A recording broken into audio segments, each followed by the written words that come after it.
मान लीजिए आपको लगता है कि मार्केट ऊपर जाएगी और आपने बाय पोजीशन ले ली, लेकिन अचानक कोई बड़ी न्यूज आ गई, किसी देश में जंग की खबर आ गई या किसी कंपनी का रिजल्ट अचानक से खराब हो गया। अगर आपके पास कोई सुरक्षा नहीं है तो आपका पूरा पोजीशन नुकसान में जा सकता है, लेकिन अगर आपने हेज किया हुआ है तो मार्केट के खिलाफ मूव का असर कम हो सकता है।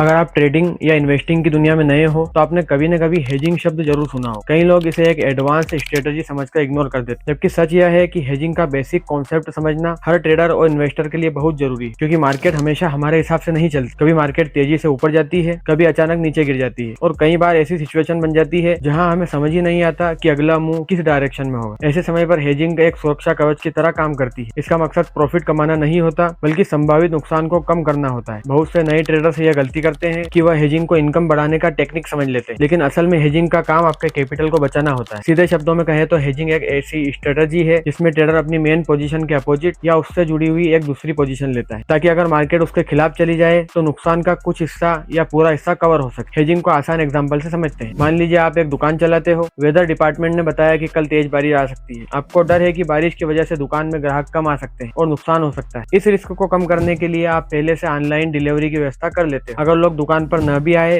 तो ऑनलाइन ऑर्डर से कुछ कमाई होती रहेगी। यही सोच ट्रेडिंग में हेजिंग के पीछे का कॉन्सेप्ट है। आप एक रिस्क को पूरी तरह खत्म नहीं करते, लेकिन उसके असर को कम करने की कोशिश करते हो। ट्रेडिंग में हेजिंग की जरूरत क्यों पड़ती? मार्केट में कोई भी इंसान 100% फ्यूचर प्रेडिक्ट नहीं कर सकता। सबसे बड़े ट्रेडर्स, फंड मैनेजमेंट और इंस्टीट्यूशन भी हर ट्रेड में सही नहीं होते। इसीलिए प्रोफेशनल लोग सिर्फ प्रॉफिट के बारे में नहीं सोचते, वो रिस्क के बारे में भी सोचते हैं। मान लीजिए आपको लगता है कि मार्केट ऊपर जाएगी और आपने बाय पोजीशन ले ली, लेकिन अचानक कोई बड़ी न्यूज आ गई, किसी देश में जंग की खबर आ गई या किसी कंपनी का रिजल्ट अचानक से खराब हो गया। अगर आपके पास कोई सुरक्षा नहीं है तो आपका पूरा पोजीशन नुकसान में जा सकता है, लेकिन अगर आपने हेज किया हुआ है तो मार्केट के खिलाफ मूव का असर कम हो सकता है। इसी वजह से बड़े ट्रेडर्स कैपिटल बचाने के लिए हेजिंग का इस्तेमाल करते हैं। हेजिंग को समझने का सबसे आसान तरीका यह है, एक पोजीशन आप प्रॉफिट के लिए लेते हो, दूसरी पोजीशन आप प्रोटेक्शन के लिए लेते हो। प्रोटेक्शन वाली पोजीशन का काम यह होता है कि अगर पहली पोजीशन गलत साबित हो जाए तो नुकसान को कम किया जा सके। यह बिल्कुल इंश्योरेंस की तरह है। अगर आप गाड़ी का इंश्योरेंस करवाते हो तो आप इंश्योरेंस से प्रॉफिट कमाने की उम्मीद नहीं रखते। आप सिर्फ यह सोचते हो कि अगर कोई एक्सीडेंट हो जाए तो बड़ा फाइनेंशियल डैमेज ना हो। हेजिंग भी ट्रेडिंग का इंश्योरेंस ही है।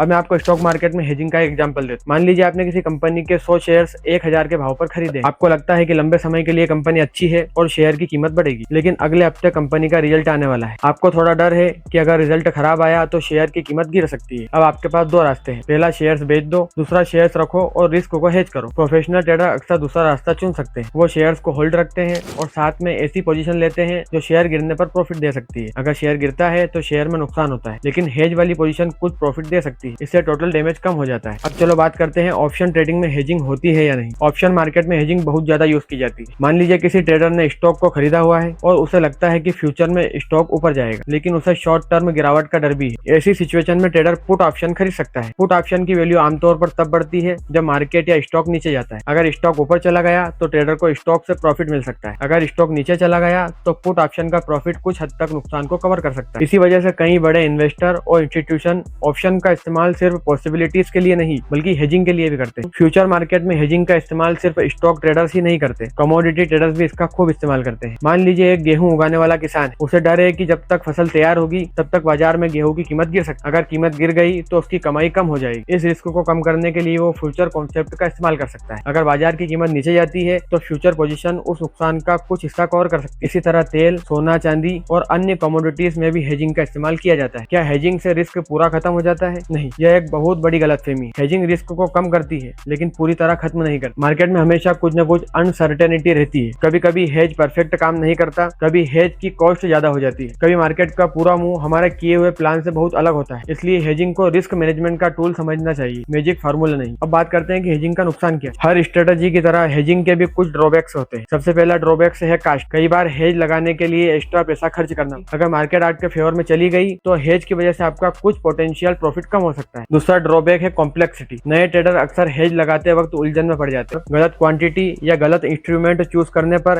हेज का फायदा मिलने के बजाय और कंफ्यूजन पैदा हो सकता है। तीसरा ड्रॉबैक यह है कि कुछ लोग हेज के भरोसे बहुत बड़े रिस्क लेने लगते हैं। यह सोचना कि हेज लगा है इसलिए कुछ भी हो जाए कोई फर्क नहीं पड़ता, बहुत खतरनाक सोच। हेजिंग डिसिप्लिन का रिप्लेसमेंट नहीं है। अब बात करते हैं कि हेजिंग और स्टॉप लॉस में क्या अंतर है। बहुत लोग हेजिंग और स्टॉप लॉस को एक ही चीज समझ लेते, लेकिन दोनों अलग है। स्टॉप लॉस में आप एक लेवल डिसाइड करते हो जहां गलत साबित होने पर ट्रेड बंद हो जाती है, यानी आप मार्केट से बाहर निकल जाते हो। हेजिंग में आप मार्केट से बाहर नहीं निकल, आप अपनी मेन पोजीशन को रखते हो और साथ में एक ऐसी पोजीशन भी बना लेते हो जिसमें आपको फुल प्रोटेक्शन होता है। स्टॉप लॉस का मकसद नुकसान को रोकना है, हेजिंग का मकसद नुकसान के प्रभाव को कम करना। दोनों का अपना रोल अलग है और कई प्रोफेशनल ट्रेडर दोनों को साथ में भी यूज करते हैं। अब बात करते हैं क्या हर ट्रेडर को हेजिंग करनी चाहिए? जरूरी नहीं। अगर आप बिल्कुल बिगिनर हो, अभी basic chart reading, risk management और स्टॉप लॉस सीख रहे हो, तो पहले उन चीजों पर फोकस करना ज्यादा बेहतर है। हेजिंग तब ज्यादा यूजफुल होती है जब आपके पास बड़ी पोजीशन, आप ओवरनाइट पोजीशन होल्ड करते हो, आप ऑप्शंस या फ्यूचर मार्केट में एक्टिव हो, आप किसी इंपॉर्टेंट इवेंट के दौरान रिस्क कम करना चाहते हो, आप कैपिटल प्रोटेक्शन को प्रायोरिटी देते हो। सिर्फ हेज लगाना प्रोफेशनल ट्रेडिंग नहीं होती। प्रोफेशनल ट्रेडिंग तब होती है जब आप समझते हो कि हेज कब लगानी, कितनी लगानी है